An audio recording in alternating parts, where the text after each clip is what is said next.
Breaking news from Syria. A 4.1 magnitude earthquake has struck the city of Homs early this morning at 5:31 a.m. local time.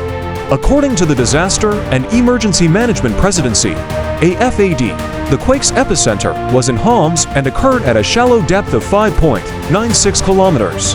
The tremor was also felt in parts of southern Turkey, with the epicenter located approximately 192 kilometers from Yeladak in Hatay province. There are no immediate reports of damage or casualties, but authorities continue to monitor the situation. Stay tuned for updates on this developing story.